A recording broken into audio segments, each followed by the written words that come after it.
Whoever you are, wherever you are, hope you are blessed and doing safe. Ladies and gentlemen, greetings, family.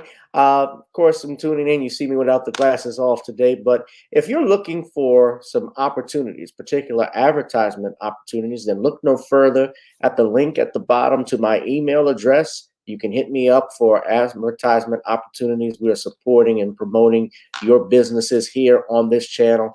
You can also, if you would like to donate and subscribe to our Patreon, a link is at the bottom as well. So you have multiple ways in which you can advertise with the platform by emailing me when we go on do our live stream. You also have access to premium content, those that want to see premium content that you will not find here on YouTube or Facebook or Twitter, as I am suspended probably by now. You guys can check out the Patreon at link at the bottom. But advertisement opportunities, definitely email me, gavin.grich1@gmail.com for rates. And for the Patreon, it is the same as the YouTube channel. It is channel gboot2786. All right, I'll holla. Peace.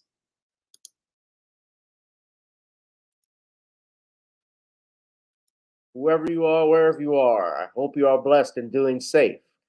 Tonight, it is Random Topic Thursdays, and as you know, it is the place to be right here with me. Tonight, we'll be discussing the following topics, including, but not limited to, Larry Elder likes his eggs scrambled, not fried.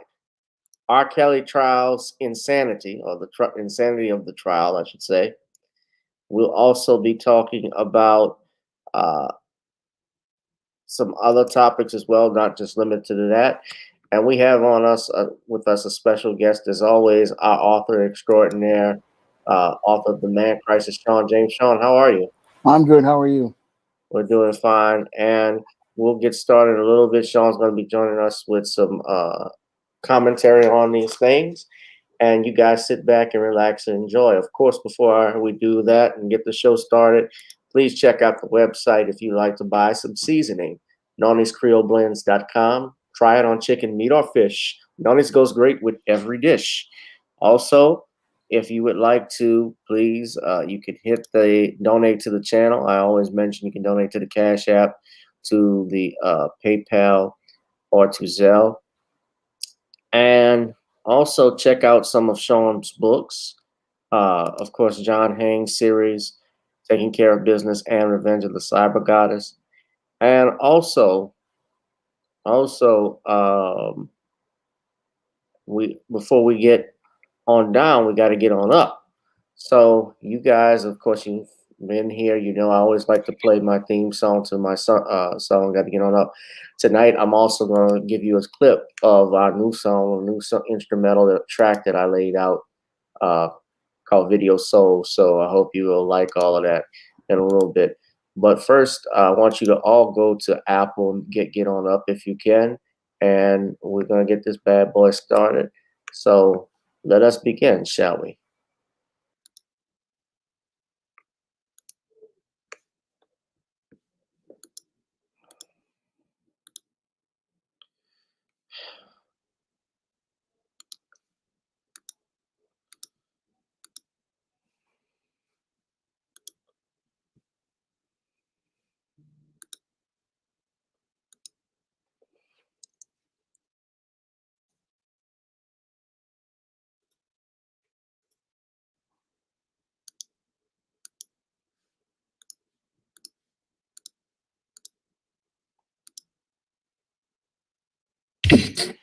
Girl, come on. Gotta dance to the beat, cause on the dance floor is where we'll be. Show me what you got.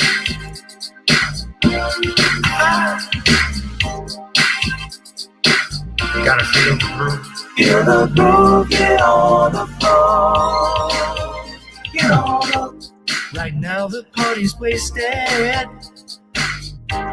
There's nothing much to do. But once the groove gets started, tell me, what do you have to lose? Just look into my eyes, girl, as we glide across the room. And What to my surprise now, the beat takes hold of you. Now if you're feeling like I'm feeling, so come on baby, let's start dealing. Time to get this party started. Ain't no time for the broken hearted.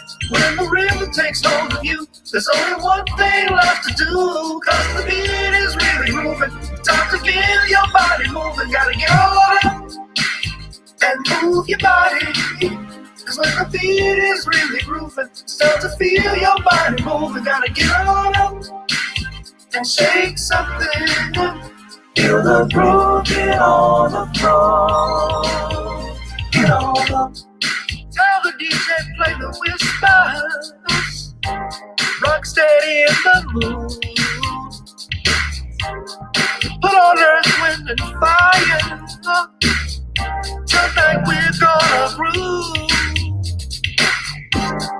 Show me how you do the four corners.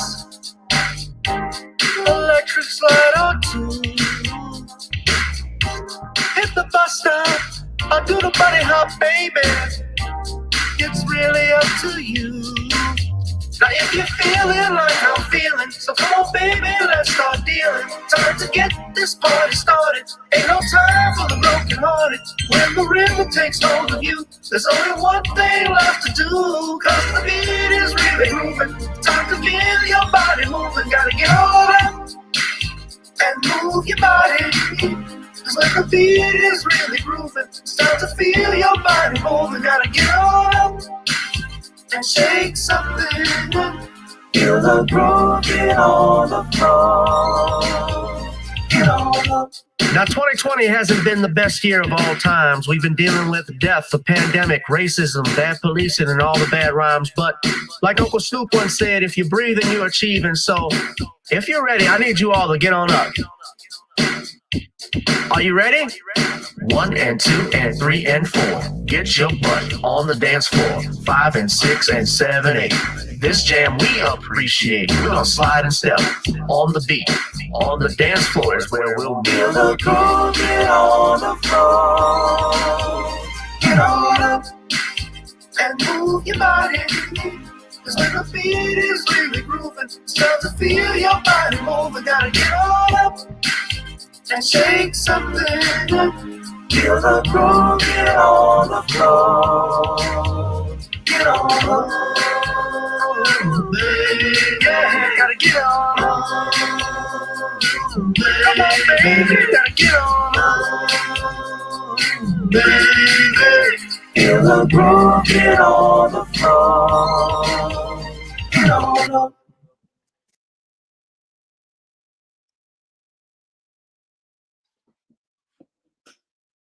Ladies and gentlemen, here to perform a special tribute to the birthday boy, Shawn James.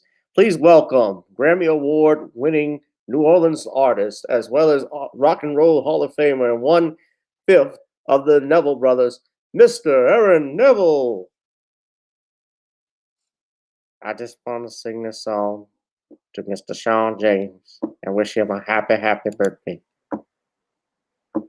Happy birthday to you. Happy birthday to you. Happy birthday. Happy birthday, Shawn. Happy birthday to you. And it's your birthday. Woo-hoo.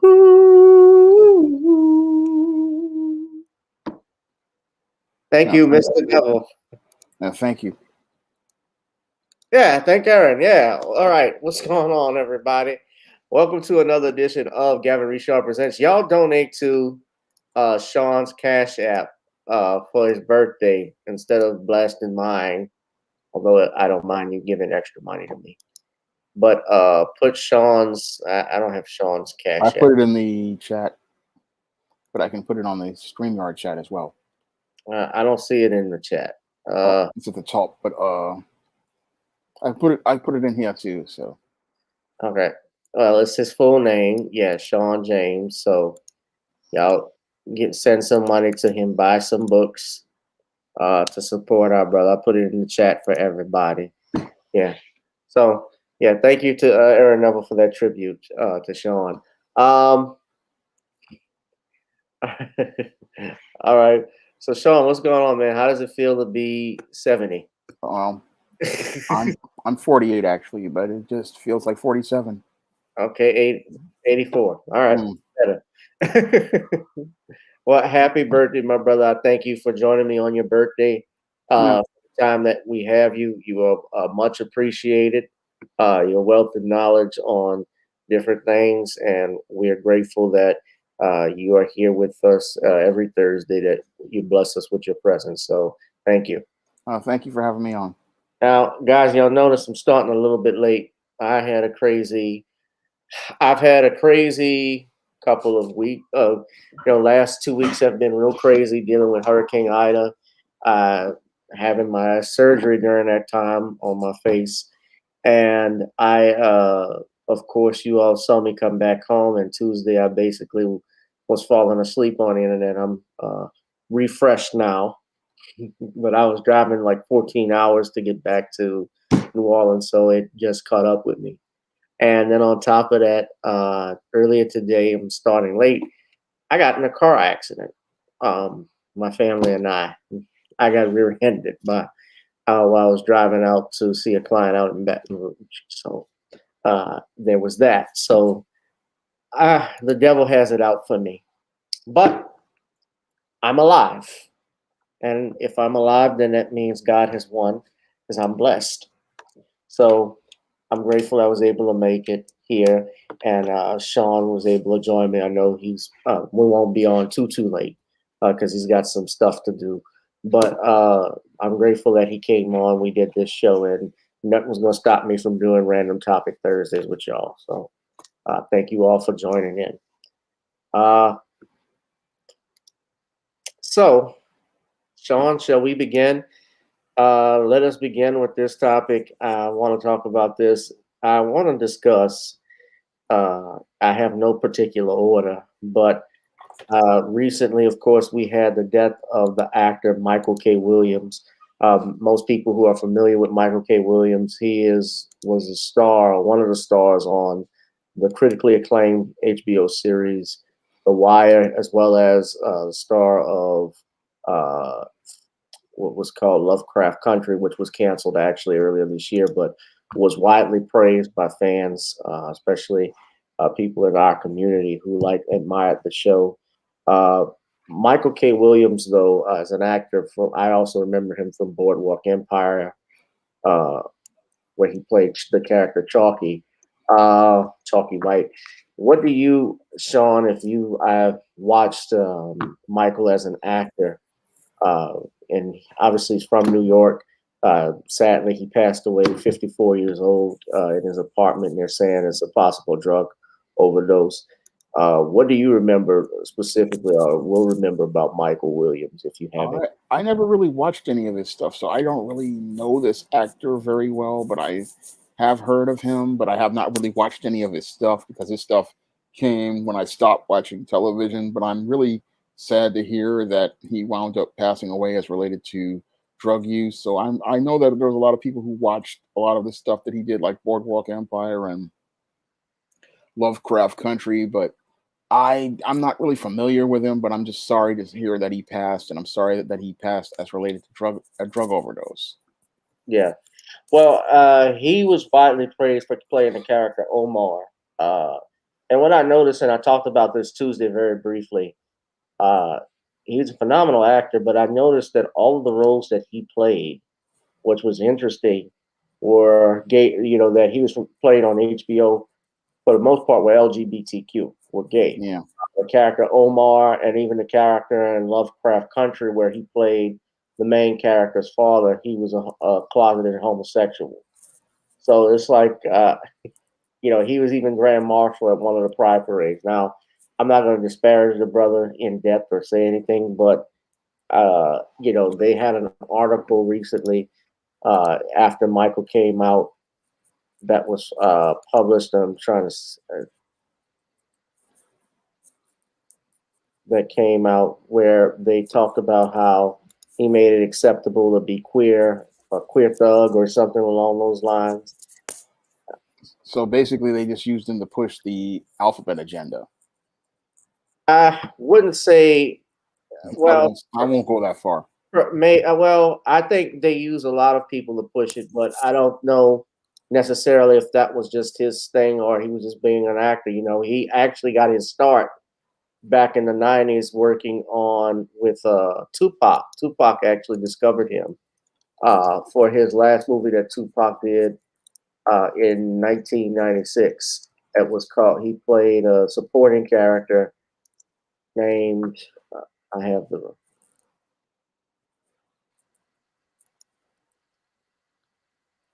He played in the movie. Yeah, he played in the movie Bullet with Mickey Rourke. Oh, okay. That's how he got his start. But yeah, but he's mainly known for playing, Omar and in the Omar Little and Chalky White, who were all, his roles basically were tough guys, criminals. But yeah, they are talking about him. If you read the Grio, which doesn't surprise me, they're pushing the LGBTQ thing. Yeah, it doesn't surprise me, but that they use black actors like that again to push agendas. But it looked like he had some issues in his personal life that really led to him having this drug overdose. So I will look at the aspect of him being a man in crisis and somebody who desperately probably needed help, but wasn't able to get help. I mean, I know that he had a storied career, but it's clear to me that he probably was a man in crisis who really he fell through the cracks and he didn't get the help that he needed. Yeah. And I'm deeply saddened to hear about his passing because he was a great actor to the point that even Edward Norton played uh, in Primal Fear as the altar boy. His breakout role as the deranged altar boy in that movie, a great legal drama, by the way. He Yeah. actually cast Michael Williams in The Incredible Hulk just because he was a fan of his work in The Wire. And uh, Michael K. Williams, 54 years old, that's just way too young Way too young. to die. And my condolences go out to his family. He had one son, I believe, named Isaiah Williams. So I'm really saddened for his family and for the loss, Elijah Williams, excuse me, and for the loss of his friends, all those people he knew uh, that were close to him. It's a shame. He's an Emmy-nominated actor, and he was a producer, so he was well respected in the business. But uh, he was, I guess, typecast in a lot of these roles because he often played thugs and villains.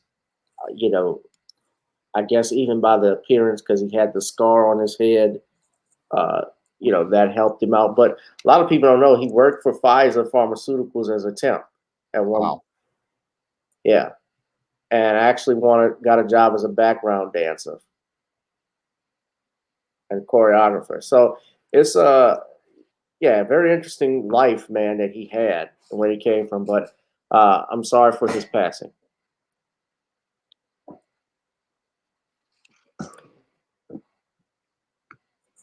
Yeah, I'm really sorry to hear that he passed too.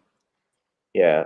Sharon said he said that he knew people that he grew up in his neighborhood, and that's how he played his characters. Yeah, most people get their inspiration from their neighborhood, where they grew up, their family and friends. Traditionally, that's where most actors get it from. How did this character is kind of like my grandfather. You know, I remember Carol O'Connor when he played Archie Bunker in All in the Family.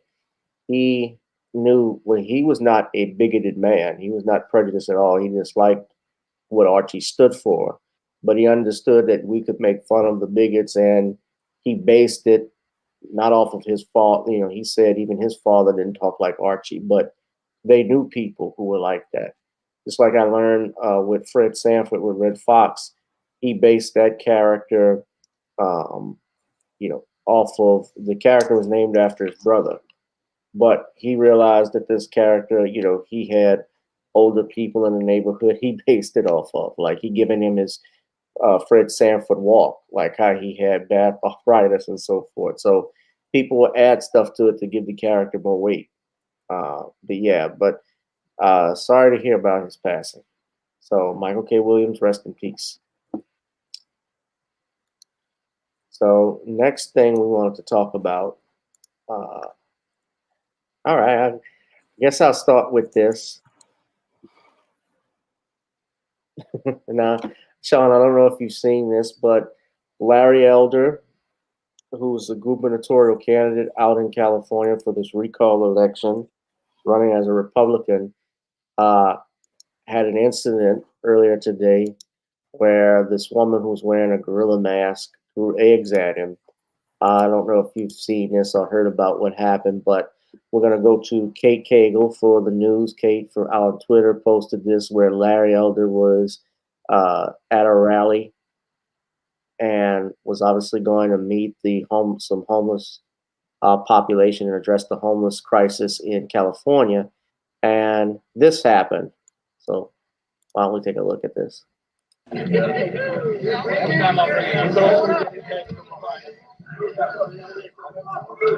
most people are not from that.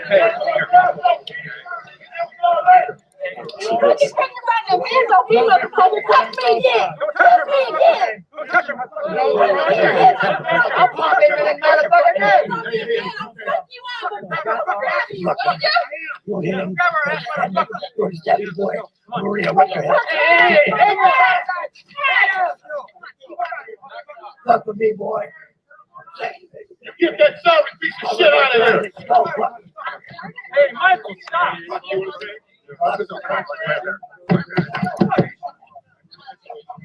that piece of shit out of here. You got to bring that I got one.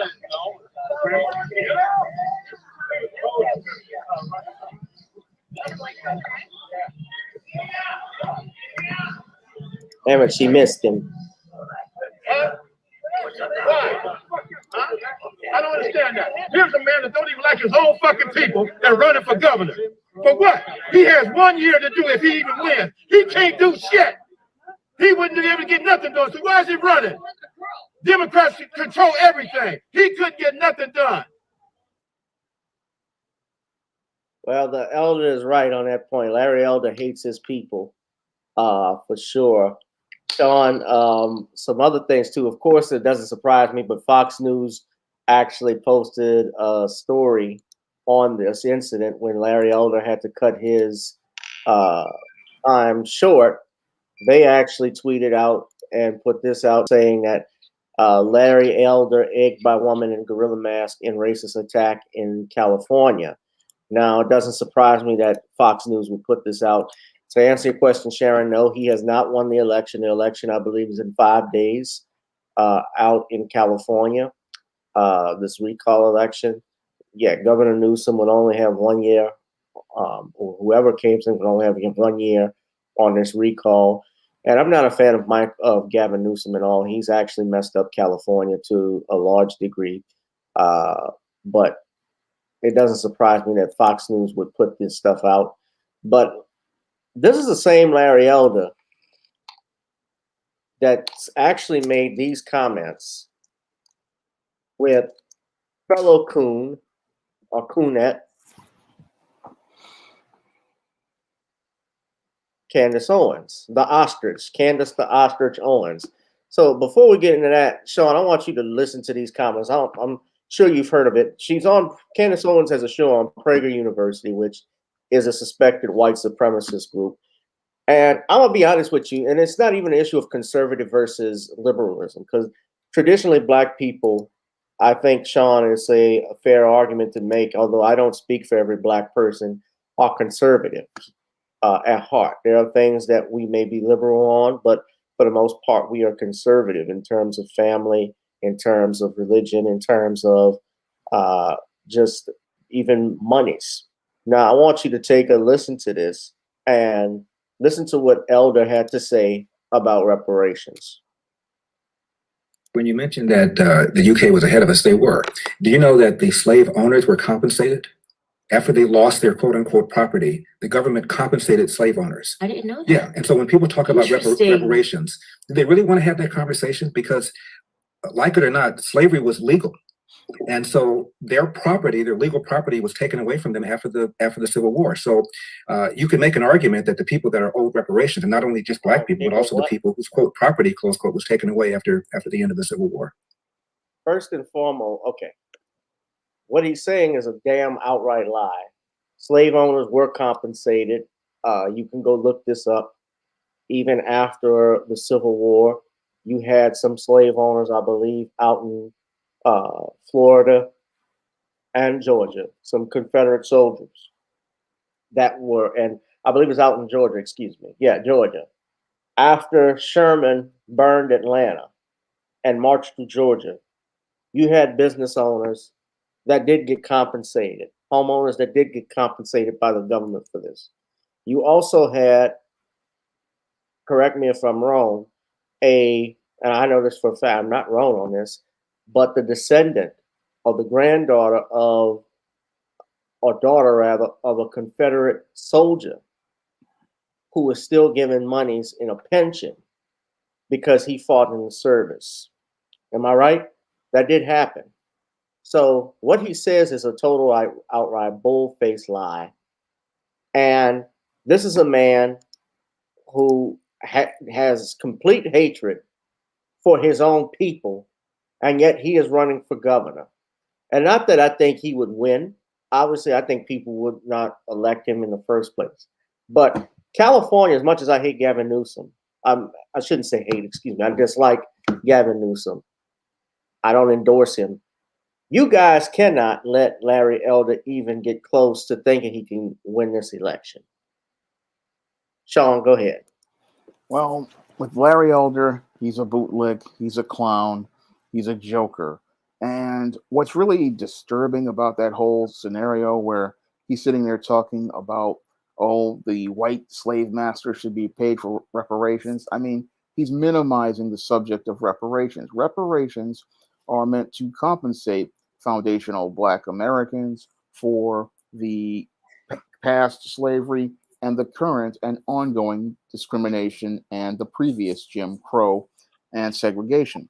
So the argument he's making makes absolutely no sense, but for a bootlick, they'll say anything to get the favor of their white slave masters. And your Larry Elder, he's not really qualified to be the governor of California. I wish that there was another candidate because Gavin Newsom sadly has run the state of California straight into the ground.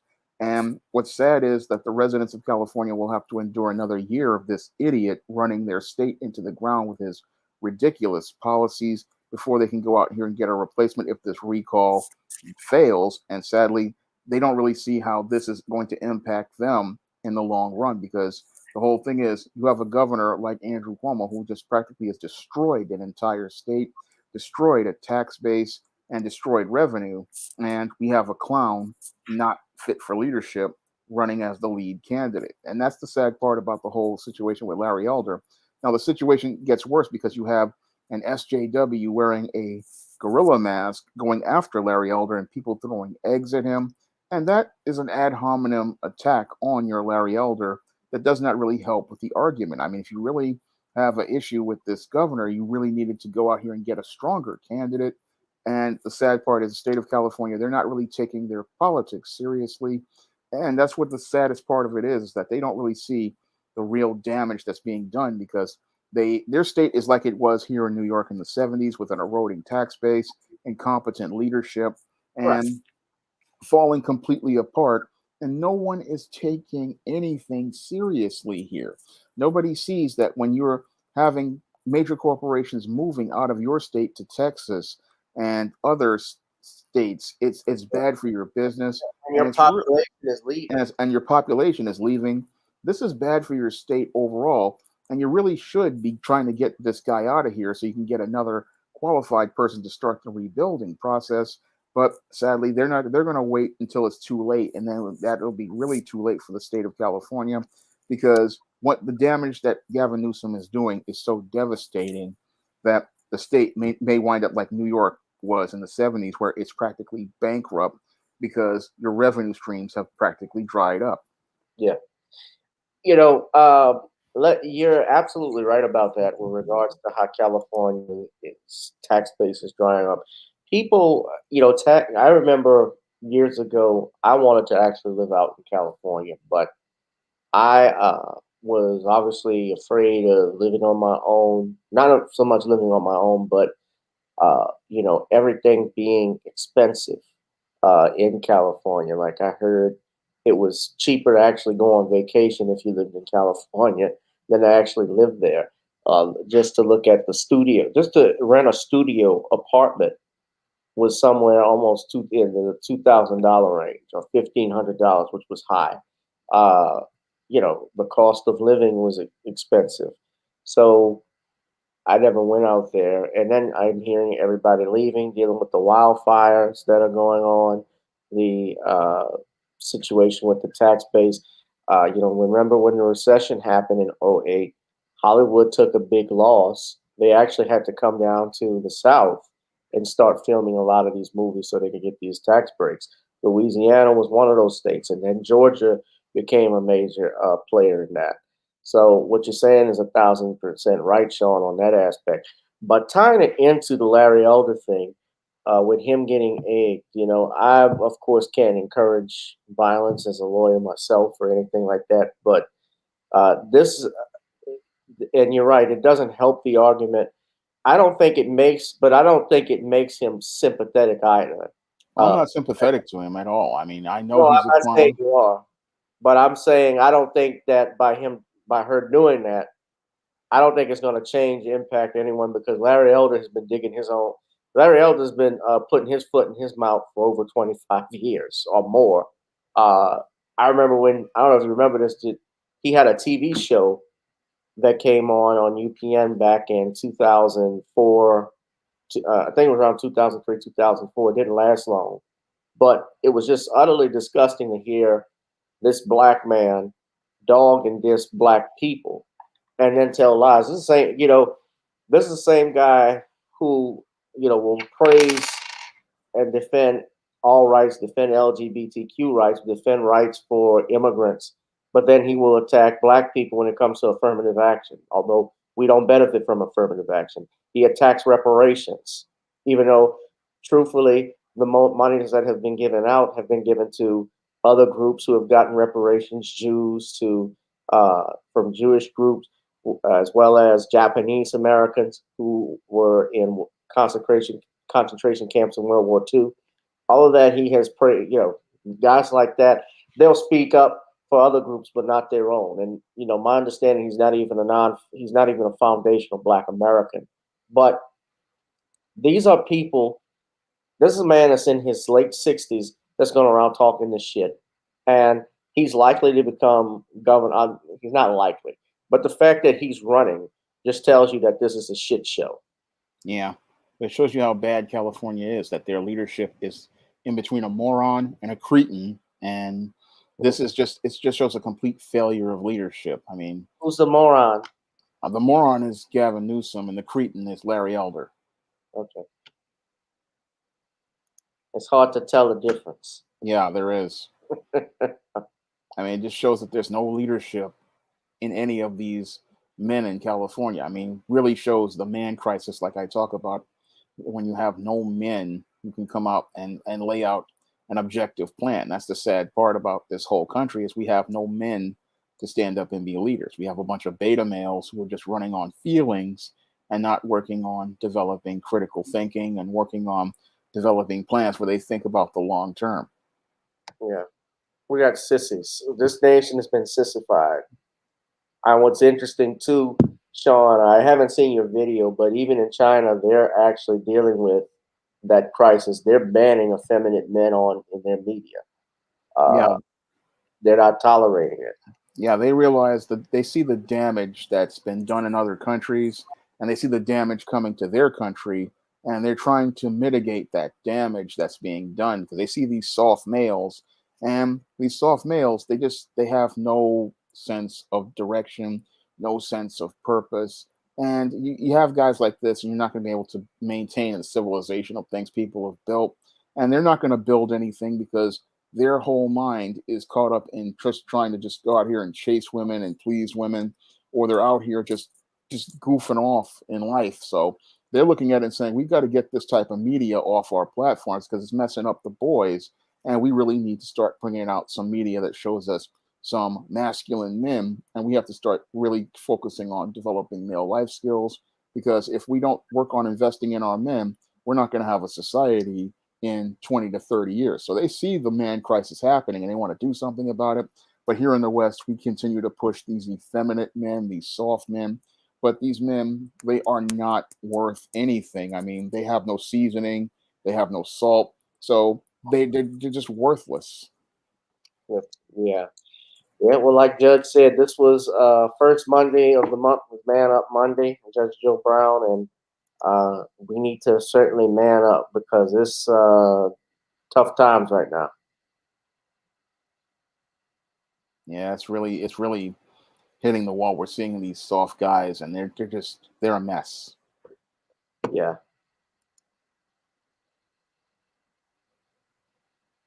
So it is definitely a mess. Let's hit that like, share, and subscribe button. You guys definitely donate to Shawn's Cash App tonight since it is his birthday. He is the birthday boy. Happy birthday, Shawn. Come on, y'all. Give it to him. Give it up for him. Hit his Cash App, please. Also, hit that like, share, and subscribe button if you like the content on this channel.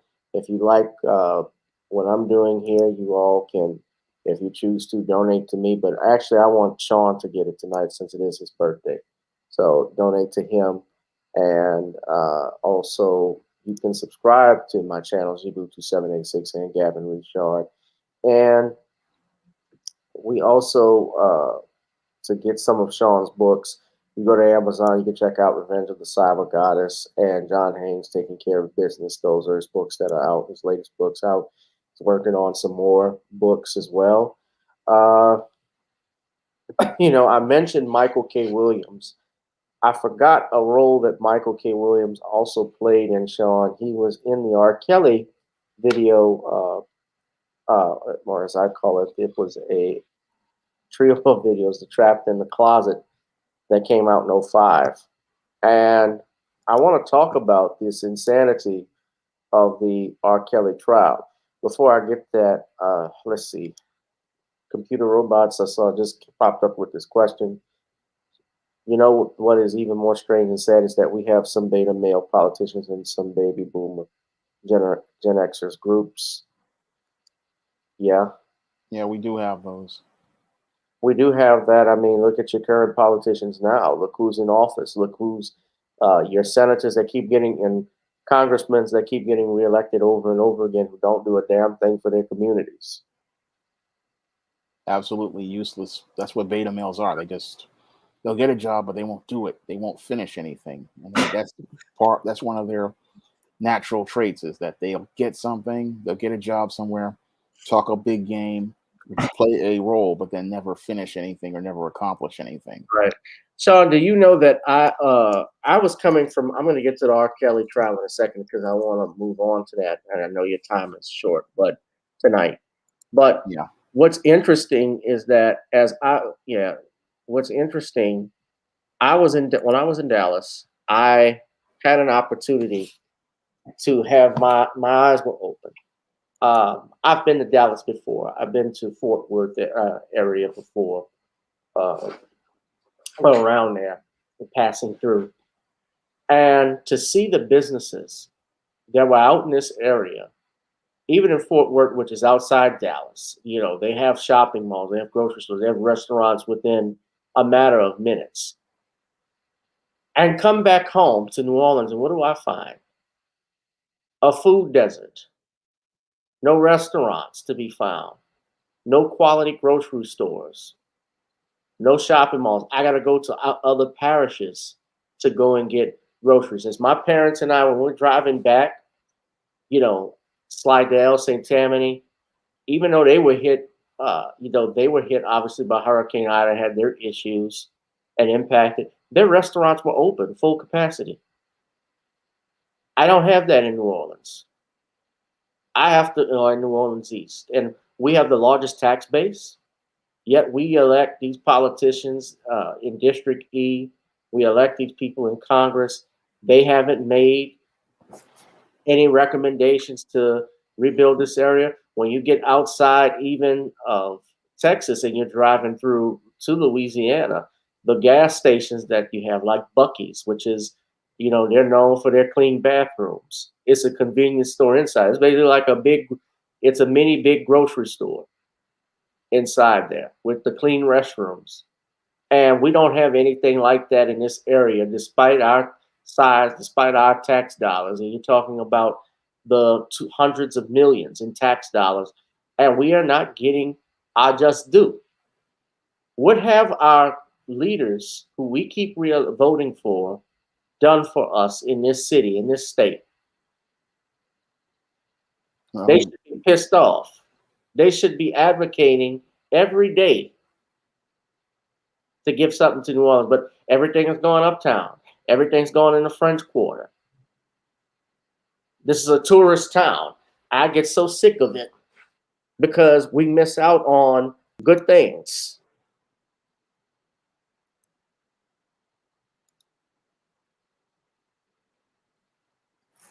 Yeah, but that's what happens when you have a a group of citizens who are not politically educated. And that's one of the big problems with a lot of black communities is that you have black people who are like NPCs. They just keep voting straight down tickets without ever thinking about getting anything tangible in exchange for their vote. So they just sit there, they vote for these politicians, and these people never bring anything tangible back to Americans in these areas. And that's why you have food deserts. That's why you have these areas that have no businesses, because the people there, they take their political platforms for granted, and they just elect anyone whoever tells them what they want to hear without demanding what they need from them. So they're not really educated in political process and understand you have to pick your candidate and you have to demand that they follow your agenda.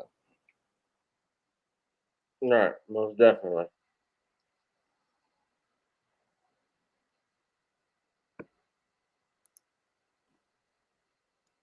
These are in fact. Now, this video was sent to me, or I was posted by Brother Andrew Jones, a fellow attorney. And just to show you how we're so triggered today, Shawn, and I said this before in our last conversation last week, we have to be even starting off with a disclaimer just to let people know I don't support what R. Kelly's being accused of, or I'm not defending him. We can't even have honest conversations anymore without people being violent or hostile about something because they get so easily triggered with this. Let me just say this. I'm speaking from the perspective as an attorney when I look at this. Now, I'm not there 24/7. I have not been in the R. Kelly trial. I have followed what is being told and what you hear here on some of these cable channels. This is obviously Black News Channel. There's also going to be someone from Court TV.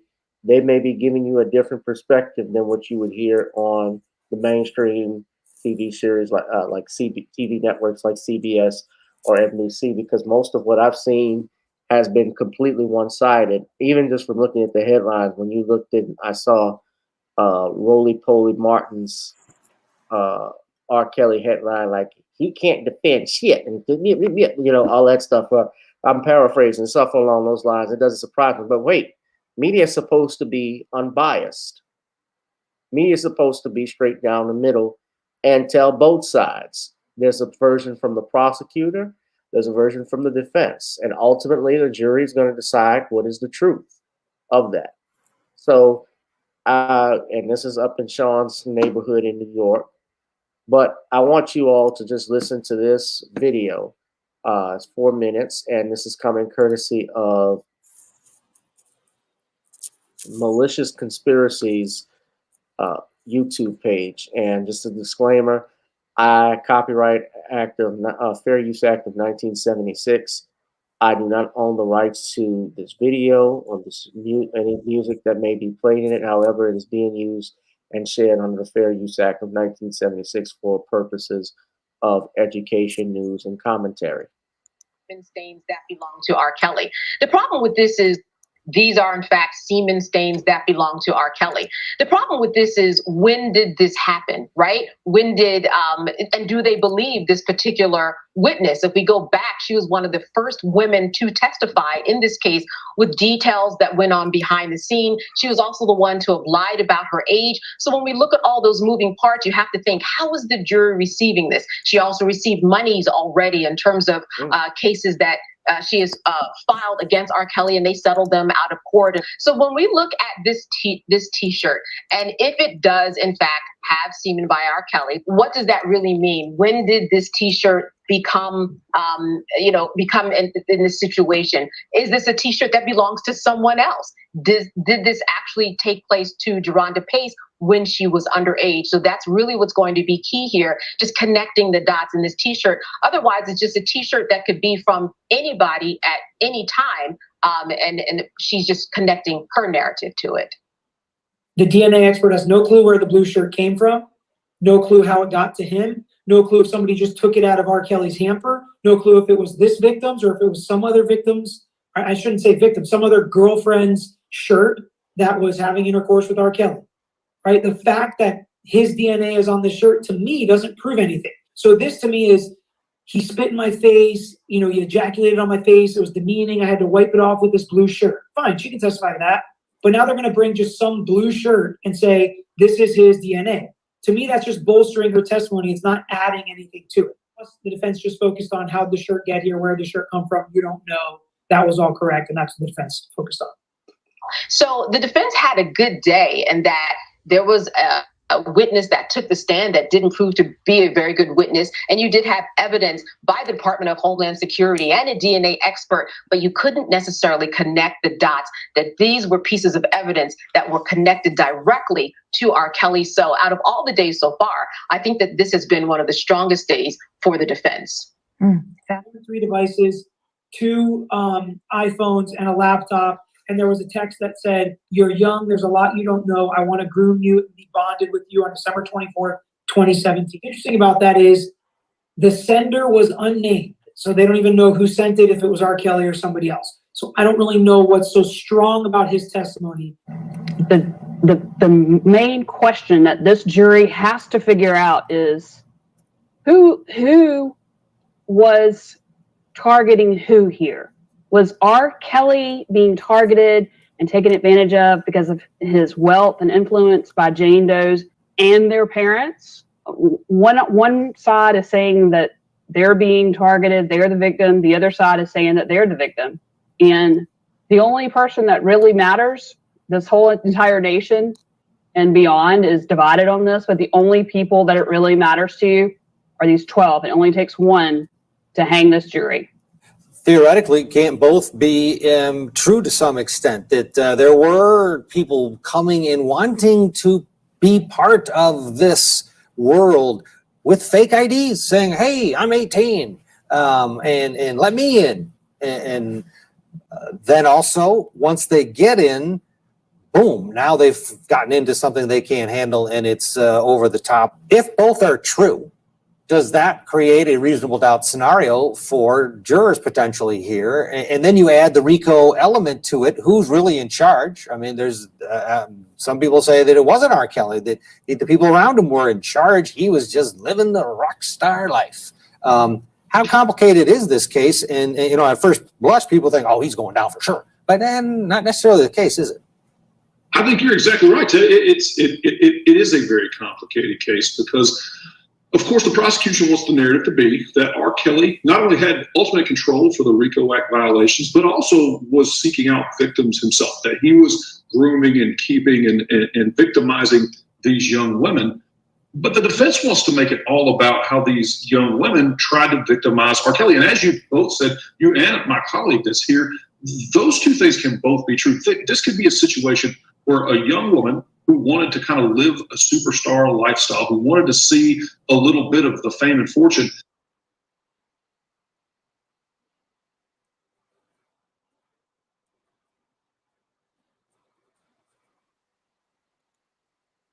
All right, so you guys saw that. Let me also share something with you right quick. this is coming from, what's up, Frank Nitty? Big salute. I guess I'm getting more people in. I guess Tariq's live stream ended. I didn't get a chance to listen to all of it, but I'll listen to the replay in a little bit. But I want to share this article with you, Shawn. This is coming from Vulture. Now, I'm reading this, but one of the R. Kelly's, I believe, alleged victims testified in court today saying that he trapped her. And a lawyer, this is how they phrase it. Now, this is what the media does. R. Kelly's lawyer tries to discredit alleged victim with Chinese food. Now, what he's alleging is that the victim in this case is Sonia. Her name is Sonia, so they don't give her full name. She's stating that she had met R. Kelly back in 2003 outside of Salt Lake City Mall. She was an adult at that time at 21 and was working as an intern at a local radio station. And she was trying to get an interview with R. Kelly. And she said, I was relentless. I was trying to get him to give me that interview. And she said that she basically made her take a trip to Chicago. They kind of led me to a Chicago trip. When asked who had the idea for a Chicago trip, Sonia answered Rob. Kelly's team made travel arrangements and covered the cost. When Sonia finally arrived and contacted them, they told her to take a taxi to his studio. En route, the cab stopped at a gas station that struck Sonia as unsafe. She didn't specify, but said there were numerous things going on. So that's interesting that she would mention that she could remember a cab stopping at an unsafe location. To get gas, I don't know what they were doing, but she didn't say exactly what happened. She didn't go into specifics. She then states when she arrived at a studio, a man asked her a strange question. He said, "Do you need protection?" I didn't understand the question. She said Sonia thought it was a question about the scary gas station. That wasn't the type of question that he was asking. He came out and said, "Do you need a condom?" To which she replied, "No, I'm not here for that." Several men asked for her ID and cell phone, as well as addresses belonging to the first 5 or so people in her call history. Her phone was returned to her. Sonia was then led into a room where 2 people were present. She was also asked to sign an NDA, as other alleged victims said they were asked to do at R. Kelly's home. One of the people left to make a photocopy of it. They told her about the rules she had to follow at the studio. I wasn't allowed to look up. I wasn't allowed to talk to anybody. Asked whether she was told anything about leaving the room. She said, I couldn't. One man said, Mr. Kelly should be in shortly, and he went out of the room. A few minutes later, she tried to open the door, she recalled, and came to find out it was locked from the outside. I was scared, for one. I was ashamed. I was embarrassed. It was beyond embarrassing. Sonia said of her reaction. She thought maybe it was an accident, but eventually I came to the conclusion that, okay, it's locked from the outside. Now, I don't want to get long-winded, but Shawn, are you following this? Yes, I am following it. Okay. What did you think, first off, about the gas station remark that she made? I think that with that gas station remark, she knew what was going on here with R. Kelly. If she knew what was going on, then she had to have been complicit and cooperating with these guys to what was going on. I mean, if she's so eager to get this interview, like she says, she would have gone out here and knew what this guy was just going, knowing this guy's record. I mean, everybody knew R. Kelly's record ever since the late 90s, and here it is, 2003. So she knew what was going on with this guy. So she's sitting there trying to make it look like she's the victim here, but you knew what this was about. I mean, if you're at the gas station, he's asking about condoms. Then, well, it was before that.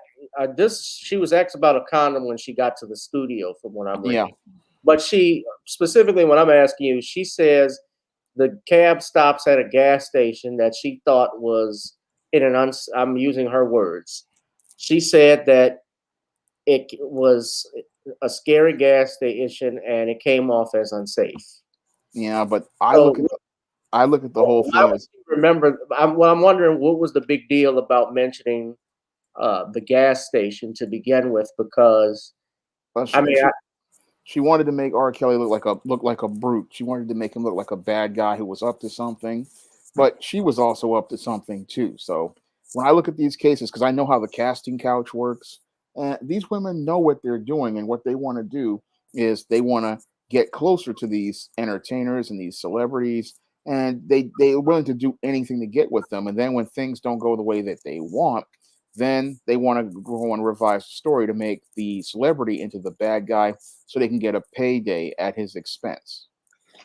Well, she testifies further that she was locked in the room for several days. On what she thought was the third or fourth day, her request for food was filled. It was in a bag, and I want to say it was like a green tray. There was a cup with soda. She consumed just a couple of small bites, a couple sips when a fog came over her. I got extremely just full, felt extremely full and tired. I felt something coming on, like, okay, I'm done eating. The next thing I remember is waking up to some commotion in the room. I was extremely confused. I was looking over to my right. I see Rob. He's pulling up his pants in the corner. She was on a couch. There was some wet stuff between my legs and my thighs. Sonia was wearing a nightgown with panties underneath when the food was delivered. She said she didn't know how she got from the chair where she was eating to the couch. Her panties were on the sofa. Sonia said she did not remove her underwear. Uh, she said she called her friends as much as possible with her cell phone, largely to stay occupied. She said she did give one of the friends information about what was happening with her alleged captivity. So, Sean, what do you think so far on this one? And Sean, just give me a moment. I got to step out, but you can comment. Well, when I look at this whole scenario that's being presented, I look at this and it's that looking like they're trying to turn R. Kelly into what they tried to turn Bill Cosby into, and it looks like they're trying to write this narrative to try to make it look like R. Kelly is the kind of deviant that they tried to make Bill Cosby into. Because I see a lot of parallels between this R. Kelly case and the Bill Cosby sexual assault trial, and it looks like they're trying to use the exact same story that they tried to use on Bill Cosby, on R. Kelly. But there's a lot of holes in that story that they're trying to present. Because when I look at that story that they're trying to present with R. Kelly, I can see the holes in that story. Because if this woman had a cell phone with her and she was in this type of scenario, why didn't she call 911 at that time? And even if she were to be let go at the time, why didn't she call the police back in 2003 and file a police report? Those are two critical questions I want to ask about the details of this whole story that's being presented. Why didn't she go to the police back then? Because right there you have, according to her reports, you have a case of kidnapping, you have a case of first degree sexual violence. I mean, these are hard felonies that could have easily your R. Kelly could have been charged with as related to this whole case back then. Why did they wait so long to come forward with this case and come forward with this testimony? That's the critical question I have to ask regarding this whole R. Kelly trial, because it looks to me like they're using the same plays and the same snap counts from the whole Bill Cosby trial, and they're looking to use it right here again to try to make R. Kelly the newest brute of the month, because they couldn't get Bill Cosby, and now they want to use the same play on R. Kelly so that they can have some black man locked up so they can say they got one.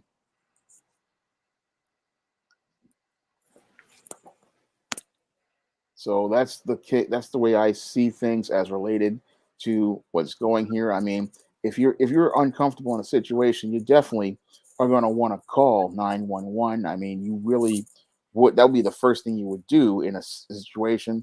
I mean, with the whole gas station, I would have probably left at that point, because again, if you're when you're looking for an interview and you see that this is not going right, you just don't want to be there. And any smart person who's, again, looking for a interview, they're going to bring somebody with them. So I'm looking at this whole case with this R. Kelly, and it's extremely suspect. The details just don't add up. The facts of the case don't add up. So it's not really coming together the way I would see somebody, who really went through this type of criminal act would go out here. They would be going out here calling 911 immediately after they were able to get out of that situation. I mean, I look at the whole case and somebody would have reported it back then, because this type of violation is something women just don't just get quiet about. They would have gone after him, because R. Kelly already had several charges already filed against him and allegations against him. So they would have gone after him then and not waited this long. Well, she's saying that someone told her, "Don't fuck with Mr. Kelly." She said she felt it was a threat. She was scared, not just for herself, but her family. Uh, she had to sign another confidentiality agreement. All these confidentiality agreements he has just there. Well, why aren't they on file? I mean, if this happened, all Well, this would be on that's the file. point. Is this being introduced in the court? Where is it? Who signed it? You know, the lawyer was even asking on cross that she didn't call law enforcement, given the fact that she had a cell phone. She also had an opportunity. She said she believed that she was touched sexually. She didn't confirm it, but she said she believed she was. And she said she had her cell phone with her and was allowed to, and on cross admitted that she was allowed to, I guess, call her family. She was, she had her cell phone with her. They didn't take the phone. Was there a jammer? Was there something that was keeping you from going into that? Now, the prosecutors objected to the defense attorney's question about MSG, because she said it was Chinese food that she had, and they objected. And you can tell, and I can tell by reading this, because this is Vulture, the tone of it and how it's basically trying to make a case for Me Too, because that's what this is about.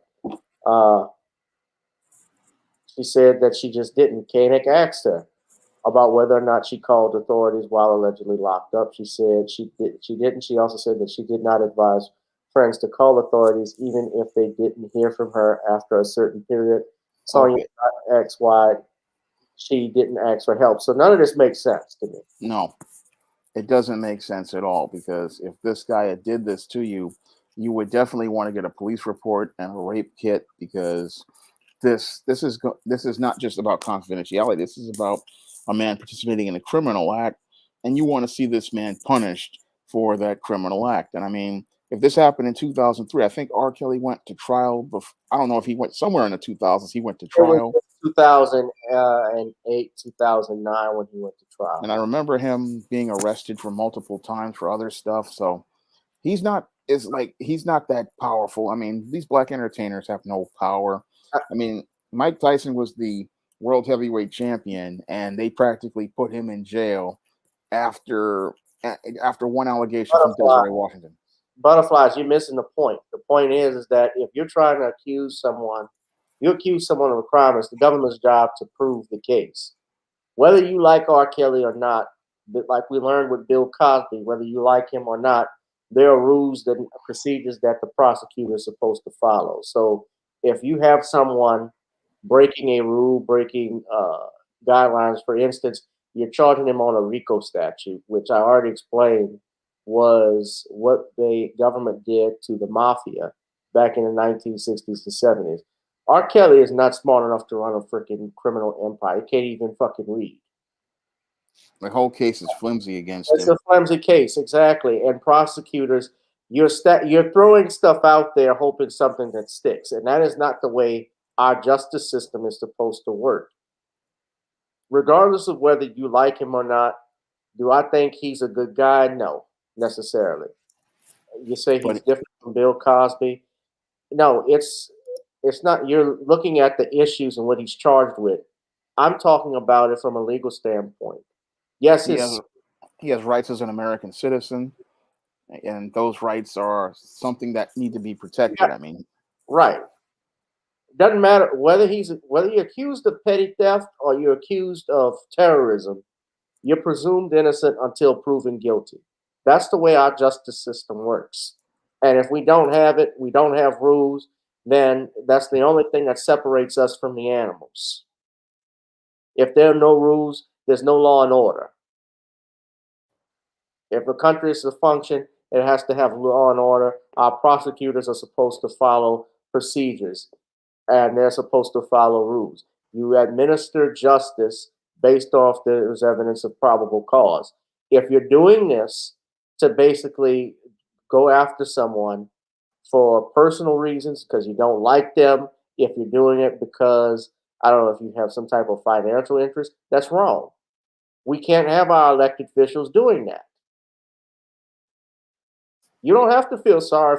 I'm not saying you don't have to feel sorry for R. Kelly because I don't really care either way, but I'm looking at it from a legal standard. Just like when I looked at Cosby, although yes, I understand the facts and circumstances are different, but actually they tried to say Cosby did stuff with an underage girl in 1974.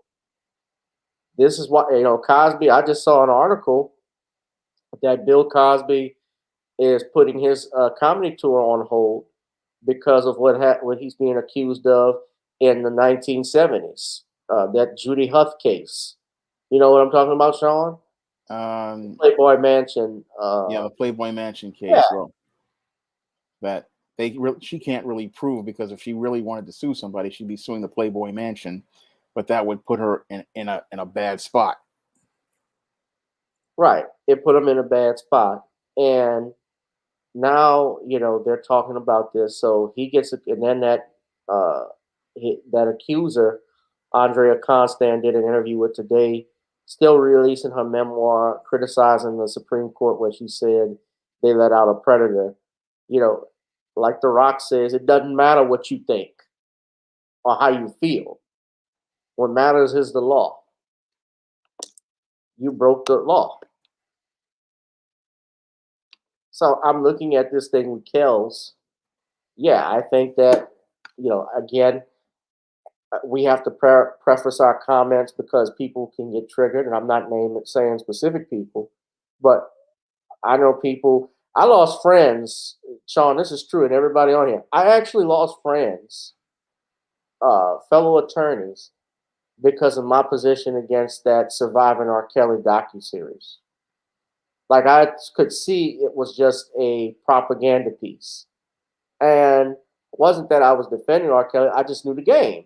And people were upset with me, thinking, oh, you're defending a rapist. This man is that, this man is that. And what was the shame of it all is that most of the people who are co-signing this, who co-sign this bullshit, these are fellow attorneys.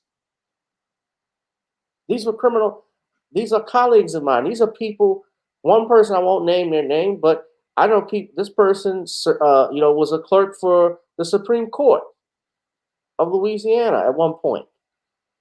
You of all people should know better. That you don't go out. You can have your opinions on people, but we don't go out condoning lynch mobs. You should know better. Being a black man in America, being a black woman, you should know not to co-sign a lynch mafia, because countless black men have been lynched off of a lie or things that would say they were not true. Again, I'm not saying R. Kelly is a good person. He very well could have done what he's accused of. When he married Aaliyah, that should have been it for everybody. Right? It should have been. Why didn't Aaliyah's parents? They're bringing up Aaliyah now. Aaliyah has been dead for 20 years, Shawn. Yeah, she has. She's been dead for 20 years. Why are we bringing this stuff up now when even her own parents didn't say anything? Like I told Nicole, if that were my daughter and R. Kelly had married her or was hanging out with her, the only news you would hear about me is me spending jail, being in prison for the rest of my life, because I would have killed him. I have to go out. And in truthfulness, should we feel the same way about Jerry Lee Lewis? Should we feel the same way about Elvis Presley? Should we feel the same way about Woody Allen? Should we remove their music and videos from the respective platforms? Like Spotify took off R. Kelly. Should Elvis be removed? He married Priscilla when she was a teenager. Jerry Lee Lewis married his cousin when she was a teenager. They had children together. Woody Allen. HBO announced even after they did the Farrell versus Allen documentary on HBO Max. Sean, did you know they came out and announced that they weren't pulling Woody Allen's movies? They said, no, we're not going to pull his movies. That's a clear double standard. Right. So so I'm looking at this, and if you we're talking about justice, now the young lady who allegedly was in that video, that infamous video, it was child porn. I didn't want to watch it, but people were sharing it. Where he's peeing on a girl. She denied it was her. He gets acquitted. They tried to get her to testify. She refused to cooperate. So did her family. The only person that cooperated, I believe, was a cousin saying, yes, that was her. But she didn't testify at the trial, the initial trial. So if she didn't testify, what good could the court do? What else could they do? I couldn't do no further. I can't authenticate that's me. Yes, this is me. This is my age. So they acquitted him. Now, when you get a chance to put him in, now they come up with a racketeering charge. They're going to try and bring her in, try and bring this person in. The one lady who had the semen. I don't know who keeps semen stained shirts. I don't know. I don't know anybody who does that unless they're a female predator looking to try to get some leverage on a guy years later. Exactly. That's like what Linda Tripp and Monica Lewinsky. The semen stained blue dress, that blue suit that Monica Lewinsky had. Who knows? I honestly don't know what's going on here, but it all seems odd. It's out of place. I think that, and then while there could possibly be legitimate victims, the way that this is happening, that they're going about it, is terrible. I would not be surprised if he gets acquitted. And a lot of people may be shocked at that, but those are people who don't have training in the law. Yeah. And the whole case the charge put against him does not fit within what's being presented. I mean, this whole case is literally like a witch hunt as I see it. I mean, you've got a racketeering charge against the guy, and then you're making allegations of sex crimes, and the two don't really go together. I mean, this does not really fit into what the law says that the charges is. So that's why I say this is basically a witch hunt to try to go after a black man and just lock him up. Right. Well, yeah, so we're going to continue to monitor this case. I mean, this trial's been going on for about 2 weeks now, Sean, and I don't think we've gotten to the defense part of it yet, but we'll see. But that's primarily the topics I wanted to talk about tonight. I didn't have anything else. I did want to ask you this, though, Sean, before you leave. I did have one last topic I guess we could talk about is in regards to 20 years later, the anniversary of 9/11. And if you could just share with everyone what your memories are when 9/11 happened, where you were, because you're in New York. The anniversary is coming up this Saturday. I just want to hear what your recollection of it. Well, 20 years ago, I was at home. I had just a couple months ago, my AmeriCorps term had ended, and I was looking for work. And I remember that morning. I felt a lot of anguish before I woke up, and I didn't know what it was. And then my mother was going out here. She was getting some furniture ready to give to the Salvation Army, and then all of a sudden, I woke up, turned on the TV, and they said a plane had hit the World Trade Center. Now, I had thought it was just one of those little planes because here in New York, a baseball player called Corey Lytle, he wound up dying in a plane crash when his plane, a small prop plane, hit one of these skyscrapers. So I didn't really think much of it until later on when I saw the other plane hit the building. But then it got really started to get real for me. I thought it was just, oh, it was a small plane that hit the building. And then all of a sudden, when I saw the other plane hit the building, it started to get serious. And then when I saw the towers collapse, that's when I really started to get, I didn't get anxious, but I could see that this was really starting to become a really, really serious incident. And it was like surreal because it's like everything got real quiet after that. There were no other planes flying because usually in New York you always see planes flying back and forth. You always hear them roaring and jets roaring and taking off.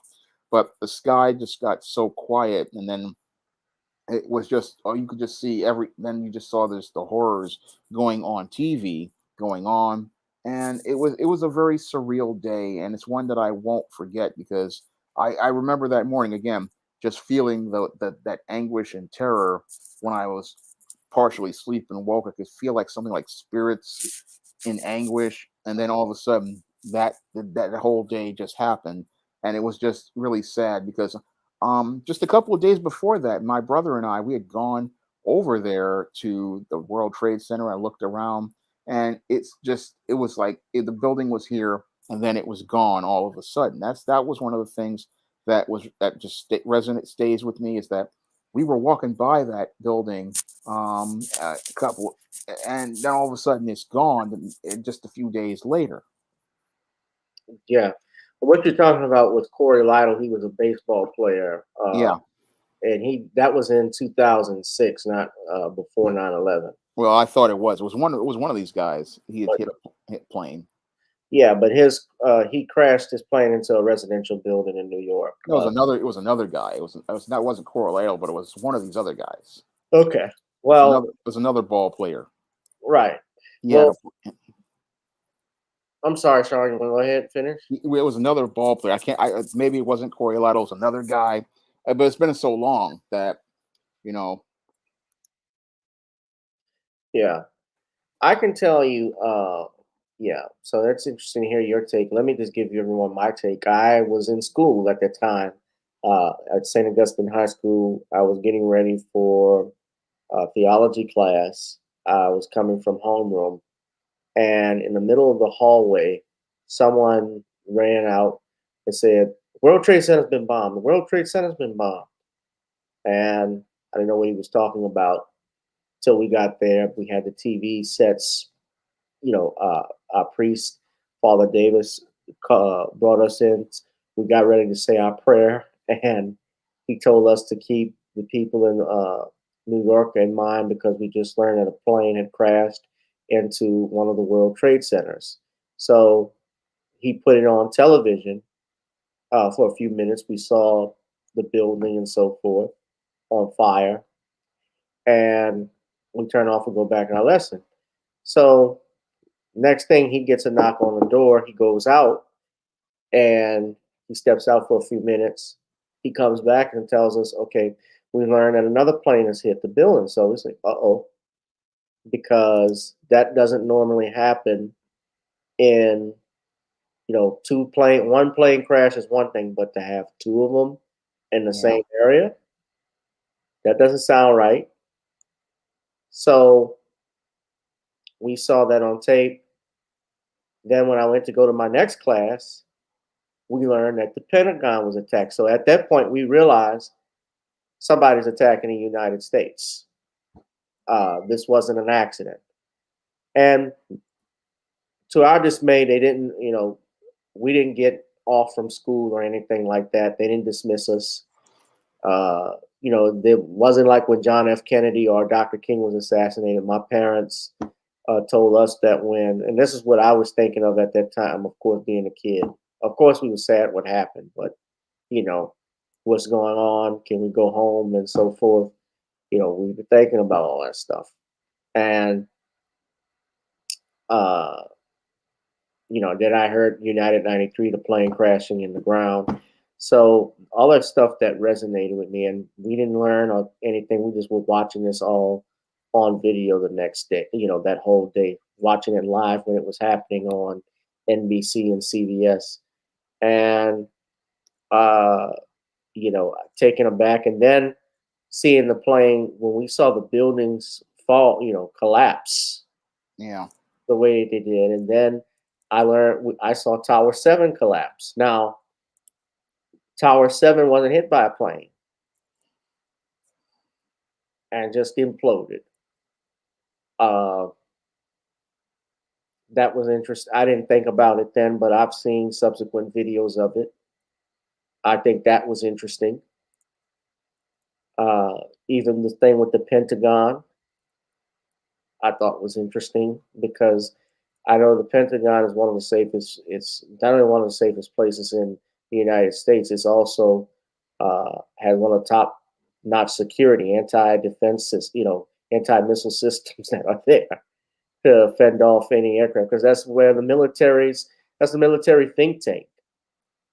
You would think all of that was there, but as a kid thinking about that, I didn't know anything at that time, and I was certainly taken aback by it. And of course, this was the catalyst that got us into wars in Afghanistan and in Iraq eventually. So it was something I'll never forget. It's basically a watershed moment, a light, what they call flashbulb memory. You'll never forget where you were, who was with you, uh, when a major event like that happens. Just like I will never forget Hurricane Katrina. Those are things that I'll live with me till, I guess probably until I'm old and I can't remember anything, but I will never forget anything like that with 9/11. So, and Shawn, you were here in New York when all that stuff was going on, and even the people who got sick afterwards, the first responders. Yeah. Yeah, yeah. It was a very, very surreal day, though. It was very. Yeah, it was. Yeah, it was. Did you, Shawn? Just curious. Do you actually have you seen some of these documentaries on 9/11? You ever watch it? Is it hard for you to watch, or? I haven't watched them. I mean, they're not hard to watch, but I remember that day, and it's like it's not something I want to remember because I know what the World Trade Center was. I mean, this was a New York icon, and it was one of the major staples of New York City. And again, I would walk by it from time to time, and it's just sad to see that building is gone and all those people lost their lives. I mean, it's just sad to think about. And again, it's 20 years later, and it's just sad because that area it's changed a lot in that time. Yeah. Something interesting I learned too, Shawn. I had heard that Willie Brown, the mayor of San Francisco, got a call from Condoleezza Rice not to fly out that day. Did you hear that? I had never heard that. Yeah, that came out. I thought that was interesting. But anyway, I'm not trying to have this channel removed. Yeah. But I certainly will just say this: my heart goes out to all the families that were affected by it directly. Those that are still struggling with illness as a result of it. People who basically have lung damage, lung failure. People that have difficulty walking because they responded to 9/11. I believe with the help of John Stewart, those first responders now they get lifetime pensions and insurance if they were involved in responding to 9/11 and they receive some type of illness as a direct result of that, which is a good thing. Totally a good thing that happened because and I think they get it for the rest of their life. Yeah. It's not, it doesn't expire. Right. Well, Shawn, I know you got to run, man. It's 11 o'clock your time. Yeah. So uh, we're going to wish Shawn again a happy birthday. Any words of advice you want to give Shawn since you've made 48 revolutions around the sun? Any words you want to say? Me? Yeah. Well, I just say you got to go for your dreams and you got to just keep persevering out here. That's what you need to do out here. I mean, that's what I've learned in over the last 48 years. And you just can't give up on anything in life. You just got to keep going for what you want to go for, because eventually God will help you be able to accomplish what you want to accomplish in this world. So that's all I have to say to everybody. Just keep going and working towards what you want to get, because eventually God will help you get what you want to work for and work towards what you want to accomplish. All right. Well, brother, I appreciate you. Happy birthday again. Please, guys, hit Shawn's Cash App. It is $ Shawn James, Sean $ S. James. Shawn S. James, Shawn S. James. Uh, Contribute to buying his books as well. Yeah. We have The Man Crisis. He has Revenge Cyber Goddess, as well as John Haynes Taking Care of Business, available on Amazon.com. Again, you guys support this brother and donate to him. Congrats again, Shawn, on the new work. And I also, guys, before I get off, I did promise everybody, I almost forgot. I wanted to share with you all just a brief snippet of my new song called Video Soul. It's an instrumental. I think you all will enjoy it. Trying to do, hold on 1 second. We want to make sure I play it for everybody to hear. So this is Video Soul. Y'all hear that?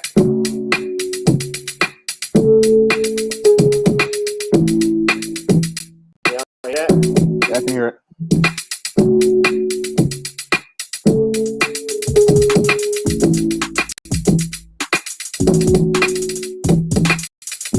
All right.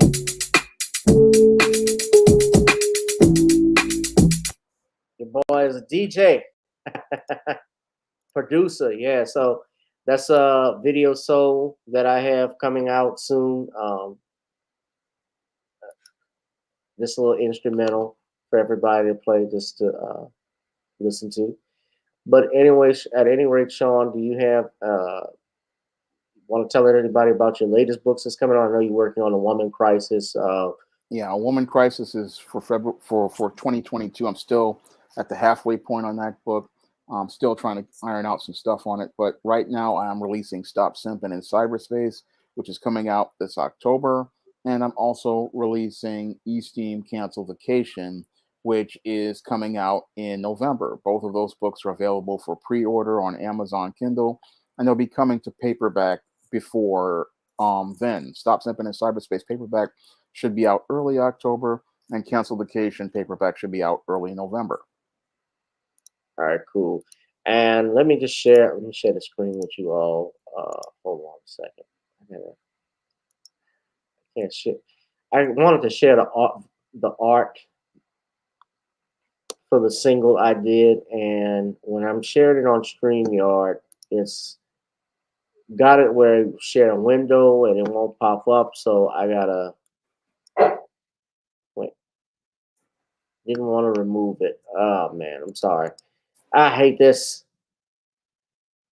Well, I'll tell you what. Sunday, I'm gonna try and figure out. Well, this is it here.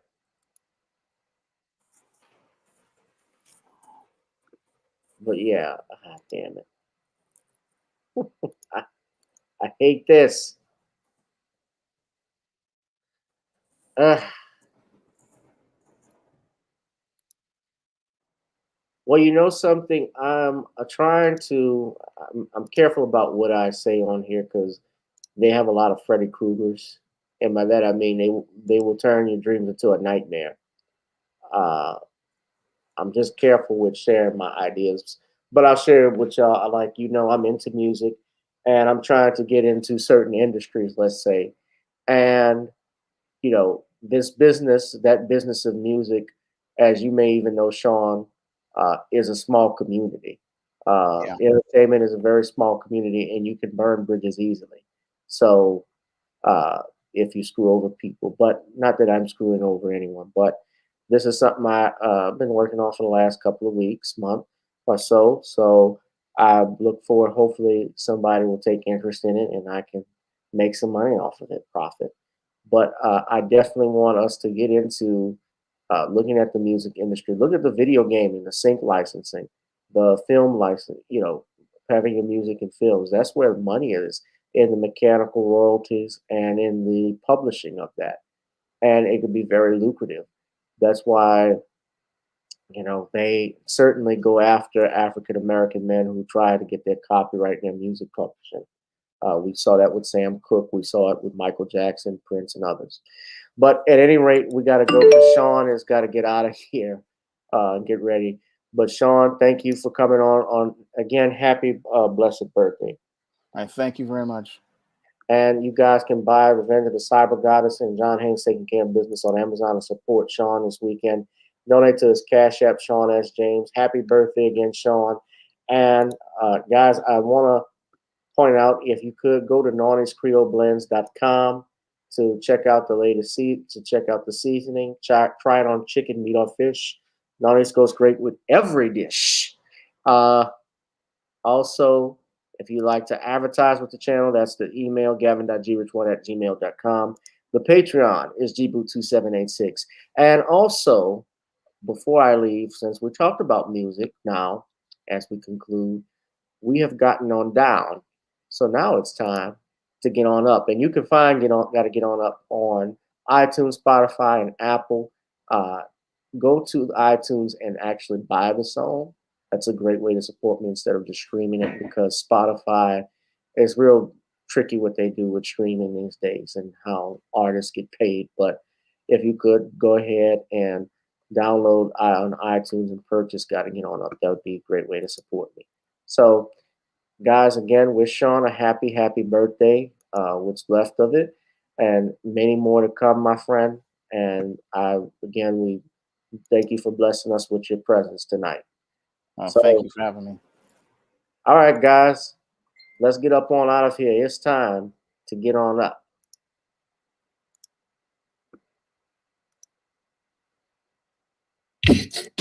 Girl, come on. Gotta dance to the beat, cause on the dance floor is where we're going. Show me what you got.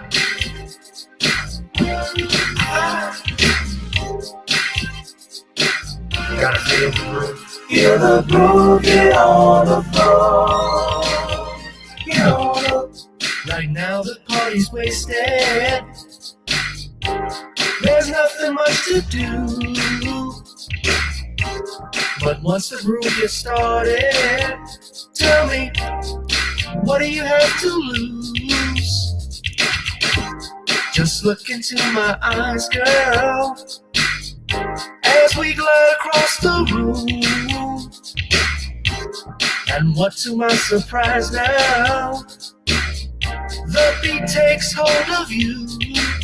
Now if you're feeling like I'm feeling, so come on baby, let's start dealing. Time to get this party started. Ain't no time for the broken hearted.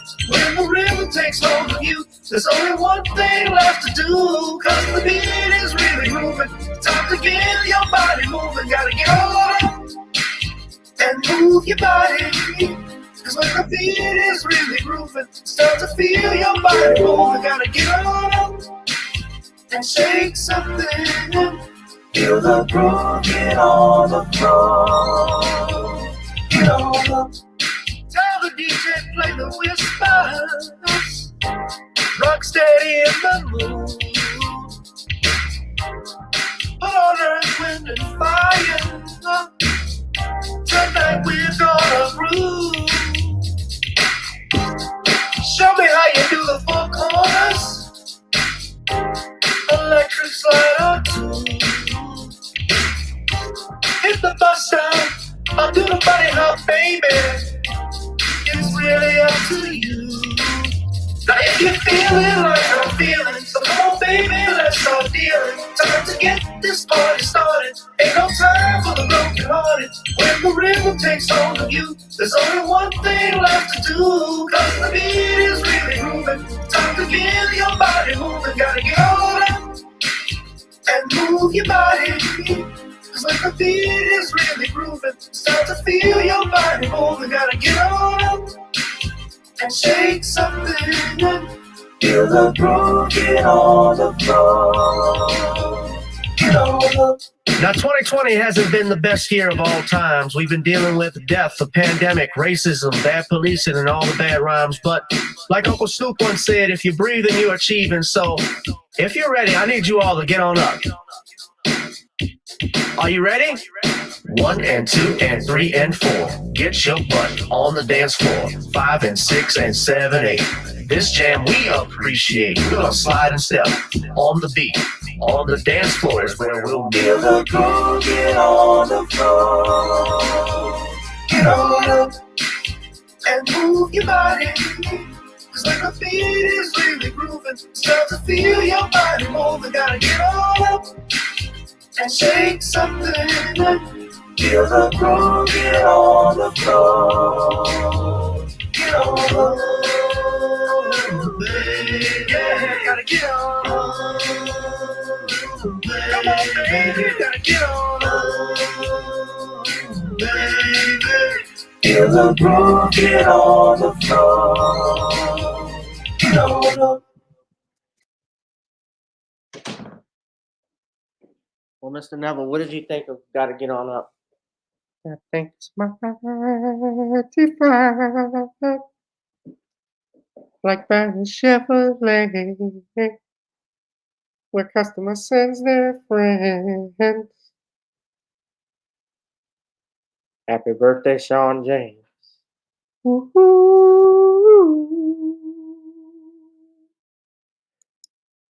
Tell it like it is. I'm nothing to play with. Go and find yourself a toy. Well, I know deep down inside of me, baby, I'm not your little boy. Well, knock, patty, whack, give it the phone. All right, Mr. Neville, thank you for that. Happy birthday, Shawn. Happy birthday, Shawn. Happy birthday, Shawn. Man, I miss Louisiana and that cake. Well, thank you, Mr. Neville. I appreciate it. Okay. Good night, guys.